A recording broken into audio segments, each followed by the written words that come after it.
Hello friends, आज मैं brain teasers के कुछ क्वेश्चन सॉल्व करके दिखाऊंगी। तो ये कुछ ब्रेन टीजर्स के क्वेश्चंस हैं। तो फर्स्ट क्वेश्चन है which of the following is meaningless. तो एक्सेल वी आई दिया गया है। यहाँ देखिए ये 10 है, ये 50 है, एल वी यानी कि 5, ये 1 यानी कि आई होने से ये 1 होता है। तो यहाँ पे 50 के लेफ्ट में 10 है, तो 50 से 10 को माइनस करेंगे, +5 + 1 6, तो 50 - 10 40 + 6 46। तो ये मीनिंगफुल है, ये मीनिंगलेस है क्योंकि आई सी के लेफ्ट में है तो आई सी से सब्ट्रैक्ट होगा, लेकिन आई ओनली वी और एक्स से सब्ट्रैक्ट होता है, वो दूसरे किसी सिंबल से सब्ट्रैक्ट नहीं होता। तो आई भी और आई एक्स ही होता है, इसलिए ये मीनिंगलेस है। अभी थर्ड में दिया गया है एक्स एम एल, तो ये 10, ये 1000, ये 50, ये भी मीनिंगलेस है। यहाँ अगर 10 है तो यहाँ पे 10 से कोई छोटे नंबर को होना चाहिए था, बट ये 50 दिया गया है तो ये मीनिंगलेस है। हमेशा अगर 3 डिजिट्स हैं आपके, 3 सिंबल्स, तो अगर यहाँ पे 10 है तो यहाँ पे किसी छोटे सिंबल को होना चाहिए, क्योंकि यहाँ पे 50 है, ये मीनिंगलेस है। यहाँ पर सिमिलर एक्सेल, एक्स 50 के लेफ्ट में है तो 50 से 10 को सब्ट्रैक्ट करेंगे, आई 10 के लेफ्ट में है तो 10 से 1 को भी सब्ट्रैक्ट करेंगे। तो ऐसे सब्ट्रैक्ट करने से ये 50 - 10 + 10 - 1 यानी 9, और ये 40 होता है, तो 40 + 9 49 होता है। ये मीनिंगफुल है, तो ये दोनों मीनिंगलेस है। ये शायद बुक में कुछ एरर है, ये गलती से एल दिया गया है, बट दोनों मीनिंगलेस है। तो आप चाहें तो दोनों को भी टिक कर सकते हैं, या बुक में जैसे दिया गया है इसको भी टिक कर सकते हैं, तो आपके ऊपर डिपेंड करता है आप कैसा करना चाहते हैं। द सेकेंड क्वेश्चन है greatest 2 digit number exactly divisible by 17 is. तो आप 17 का मल्टीप्लिकेशन टेबल कीजिए। तो 17 × 1 = 17, 17 × 2 = 34, 17 × 3 = 51, 17 × 4 = 68, 17 × 5 = 85, 17 × 6 = 102। तो यहाँ पे 3 डिजिट नंबर हो रहा है, तो 17 × 5 = 85, ये ग्रेटेस्ट 2 डिजिट नंबर है 17 के टेबल में जो 17 से डिविजिबल है, तो इसका आंसर 85 होगा। ये सी क्वेश्चन है the smallest 5 digit number form by using the digit 301 repetition of digits is allowed is dash. तो ये 3 डिजिट्स हैं, तो हम ये सारे डिजिट्स को रिपीट भी कर सकते हैं। तो स्मॉलेस्ट करना है, यानी कि हम लोग को ध्यान रखना है जो भी यहाँ पे स्मॉलेस्ट डिजिट है उसको हम लोग maximum number of times repeat करेंगे। वैसे करने से हमारा स्मॉलेस्ट नंबर फॉर्म होगा। तो यहाँ पे 0 सबसे स्मॉलेस्ट है। अगर हम 0 को देखें, ये मैं 5 बॉक्सेस बनाई हूँ, तो अगर हम लोग 0 को मैक्सिमम टाइम रिपीट करेंगे, पहले हम लोग क्या करेंगे, 0 को छोड़ के और 2 डिजिट्स हैं, तो ये 2 डिजिट के लिए मान लीजिए यहाँ पे हम लोग स्पेस बना लेंगे और 0 को maximum number of times repeat करेंगे। तो मैक्सिमम 3 बार रिपीट हो सकता है, लेकिन स्टार्टिंग से अगर हम लोग 3 बार 0 लिखेंगे, ये हमारा 2 डिजिट नंबर बन जाएगा। इसलिए हम लोग 0 को पहले नहीं लिखेंगे, सोचेंगे हमारे पास जैसे 0 नहीं है तो 1 और 3 में से सबसे जो छोटा है उसको पहले लिखेंगे, तो यहाँ पे 1 लिखेंगे। फिर 1 लिखने के बाद हमारा 0 और 3 बचता है। हम लोग 0 को maximum number of times repeat करेंगे। पहले हम लोग इसलिए 3 के लिए स्पेस बना देंगे, तो 3 को हम लोग एंड में लिखेंगे और बाकी जो खाली स्पेस रहा उसमें ज़ीरोज़ को लिखेंगे। तो हमारा 1003 आंसर होता है। तो ऐसे अगर कोई क्वेश्चन आता है तो पहले सबसे छोटे नंबर को लिखेंगे। तो अगर सबसे छोटे नंबर को लिख नहीं सकते तो जो बाकी जैसे ज़ीरो को पहले हम लिख नहीं सकते, तो सोचेंगे कि ज़ीरो नहीं है, फिर बाकी जो डिजिट्स बचते हैं उसमें से जो छोटा नंबर है उसको पहले लिखेंगे। फिर जैसे यहाँ पे 1 लिखे, फिर जो नंबर बचता है, जो 2 नंबर बचते हैं, क्योंकि ज़ीरो को मैक्सिमम नंबर ऑफ टाइम लिखना है इसलिए इसको पहले छोड़ देंगे। ये जो नंबर बचता है उसके लिए पहले स्पेस बना देंगे। तो 1 और 3 का काम ख़त्म हुआ, जो रेस्ट 3 स्पेस बचे तो हम लोग उसमें ज़ीरो लिखेंगे। ऐसे लिखने से हमारा स्मॉलेस्ट 5 डिजिट नंबर फॉर्म हो जाएगा।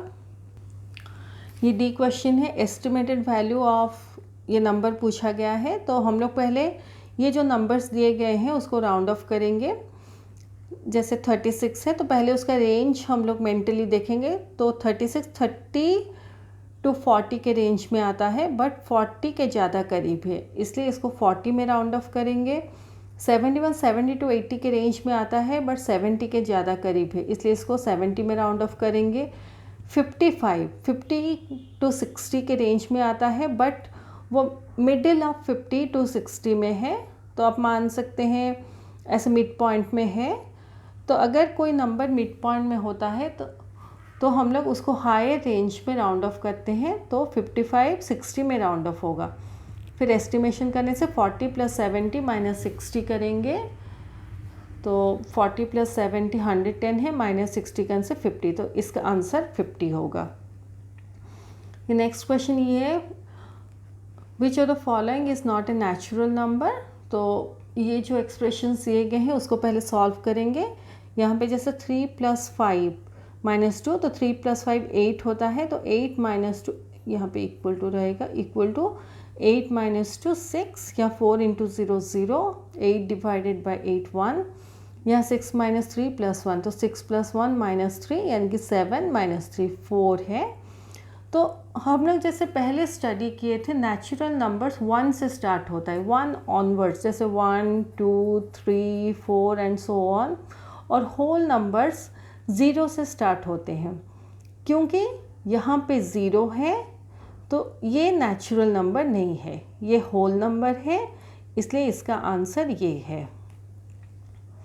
अभी बी क्वेश्चन करेंगे, how many millions make 3 crores.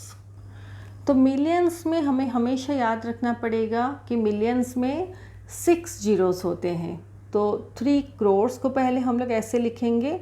अगर आप ऐसे याद रख के नहीं लिख पा रहे हैं तो ऐसे बैक से लिखिए, वंस, टेंस, 100, 1000, 10,000, लाख, 10 लाख, और करोड़ के प्लेस में 3 लिखिए, बिकॉज 3 करोड्स दिया गया है। ऐसे बैक से आप लिख सकते हैं।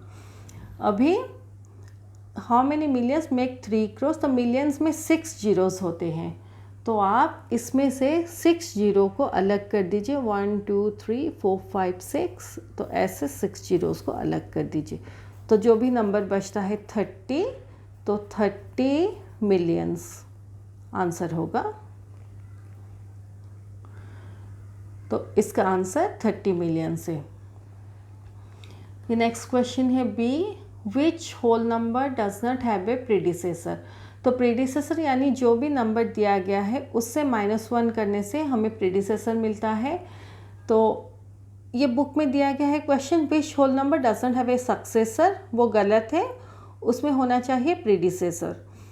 तो इसका आंसर 0 होगा, क्योंकि 0 - 1 करने से हमें कुछ भी आंसर नहीं मिलेगा। तो 0 is the whole number which does not have any predecessor. The next question है, what is the estimated value of 786 into 1385। तो पहले राउंड ऑफ करेंगे, ये 786 का रेंज देखेंगे 700 to 800, तो 786 800 के ज़्यादा करीब है, तो इसको राउंड ऑफ करने से 800 होता है। 1385 का रेंज देखेंगे तो हम लोग इसको हंड्रेड्स में पहले देखेंगे इसका रेंज, तो 1300 to 1400 इसका रेंज होगा, और 1385 1400 के ज़्यादा करीब है, तो इसको राउंड ऑफ करने से 1400 होगा। इसको अगर हम थाउजेंड्स में राउंड ऑफ करें तो अगर मान लीजिए थाउजेंड्स में राउंड ऑफ करें तो इसका रेंज अगर देखें 1000 to 2000 है, तो 1385 1000 में राउंड ऑफ होगा, लेकिन 1385 और 1000 के बीच 385 का डिफरेंस है, तो इसे थाउजेंड्स में हम लोग राउंड ऑफ नहीं करेंगे, हम लोग इसको हंड्रेड्स में राउंड ऑफ करेंगे। तो 1385 को राउंड ऑफ करने से हमें 1400 मिलता है। तो एस्टिमेटेड प्रोडक्ट हमारा इसको नहीं करेंगे, this is only for explanation. तो एस्टिमेटेड प्रोडक्ट हमारा है 800 इंटू 1400, तो 8 इंटू 14 करेंगे, 8 4 जा 32, 2 रख के ऊपर 3 आएगा, 8 1 जाए 9 10 11, तो 112। तो 8 इंटू 14 ऐसे आप कीजिए, 112 है। फिर जितने ज़ीरोज़ हैं उसको एंड में ऐड कर दीजिए, 4 ज़ीरोज़ हैं, यहाँ दो यहाँ दो, तो 4 ज़ीरोज़ को एंड में ऐड कर दीजिए, फिर कॉमा लगा दीजिए। तो इसका आंसर 11,20,000 होगा। तो एस्टिमेट करने से प्रोडक्ट को ये हमारा आंसर आता है। ये जो पेंसिल में समझाई हूँ this is only for explanation. ये क्वेश्चन डी है, what is the value of 125 into 4 into 25 into 8। तो ऐसे अगर क्वेश्चन होता है हम लोग को स्वीटेबल रीअरेंजमेंट करके आंसर निकालना होता है, और ऐसे हम लोग नंबर को मल्टीप्लाई करेंगे ताकि हमें मैक्सिमम नंबर ऑफ़ ज़ीरोज़ मिल सके। तो हमें जैसे पता है 25 इंटू 4 या 4 इंटू 25 करने से 100 होता है, तो हम लोग इसको पहले सेग्रीगेट करेंगे, तो बचेगा क्या 125 इंटू 8। तो ऐसे लिखेंगे 125 इंटू 8 इंटू 25 इंटू 4। अभी देखिए 125 इंटू 8 करने से भी 1000 होता है, 8 5 जा 40, 0 रख के 4 आया, 8 व 16 प्लस 4 20, 0 रख के 2, 8 1 जा 8 9 10। तो इसको मल्टीप्लाई करने से 1000 आता है, इसको मल्टीप्लाई करने से 100 आता है। तो 1000 इंटू 100 करने से 1 में 3 4 5 ज़ीरोज़ लगाएंगे, तो ये आंसर होता है। तो कॉमा लगाएंगे फिर ऐसे, तो 1 लाख आंसर होता है इसका। तो ये एक्सप्रेशन का वैल्यू 1 लाख है। नेक्स्ट क्वेश्चन है, what is the difference between the place value and face value of 8 in this number.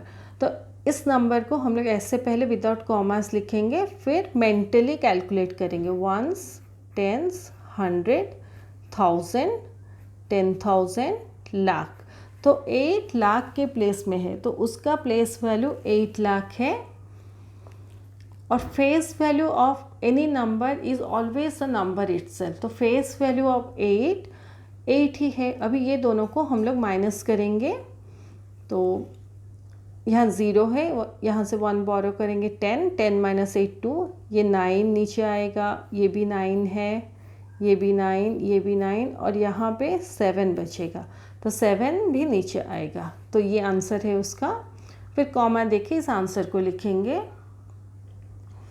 अभी क्वेश्चन नंबर 2 करेंगे। ये पूछा गया है कि right the greatest 6 digit number using 3 different digits. तो हमारे डिजिट 0 to 9 होते हैं, तो ग्रेटेस्ट नंबर लिखना है, यानी ग्रेटेस्ट डिजिट्स को यूज़ करना है। ये जो डिजिट्स हैं उनमें से जो 3 ग्रेटेस्ट डिजिट्स हैं वो ये है 7 8 और 9, ये ग्रेटेस्ट डिजिट्स हैं। अभी हमें ग्रेटेस्ट 6 डिजिट नंबर लिखना है। तो ग्रेटेस्ट नंबर यानी कि ये 3 में से सबसे बड़ा जो डिजिट है, तो सबसे बड़ा 9 है, इसको हम लोग maximum number of times use करेंगे। तो इसको पहले हम लोग सेपरेटली रखते हैं। अभी 2 डिजिट हमारा बचता है, 7 और 8। पहले ये 2 डिजिट्स के लिए हम लोग स्पेस बना लेंगे अपना। तो 7 और 8 में से ये 2 स्पेस हम लोग रिजर्व करेंगे। तो 7 और 8 में से 8 सबसे बड़ा है, तो 8 को यहाँ पे लिखेंगे, फिर 7 को यहाँ पे लिखेंगे, क्योंकि 7 8 से स्मॉल है। और जो भी बाकी स्पेस बचता है उसमें हम लोग 9 को लिख देंगे। ऐसे हम लोग greatest 6 digit number using 3 different digits लिखेंगे। जो ग्रेटेस्ट डिजिट है उसके लिए उसको पहले सेपरेट रखेंगे, बाकी जो डिजिट्स बचेंगे उसके लिए पहले हम लोग स्पेस रिज़र्व करके रखेंगे। तो ये 2 स्पेस रिज़र्व होता है। तो ये 2 स्पेसेस में स्टार्टिंग फ्रॉम दिस स्पेस, ये स्पेसेस स्टार्ट करके यहाँ सबसे 7 और 8 में से जो बड़ा डिजिट है उसको लिखेंगे पहले, यानी कि 8 को लिखेंगे, फिर यहाँ पे 7 को लिखेंगे। अभी ये 2 डिजिट्स का स्पेस बन गया। जो बाकी स्पेस बचा था उसमें हम लोग 9 को फिल कर देंगे। ऐसे हम लोग ग्रेटेस्ट 6 डिजिट नंबर लिख पाएंगे। ये हमारा क्वेश्चन 1 और 2 ख़त्म होता है। मैं अपने नेक्स्ट वीडियो में और कुछ क्वेश्चन ब्रेन टीजर्स के सॉल्व करके दिखाऊंगी। Thank you.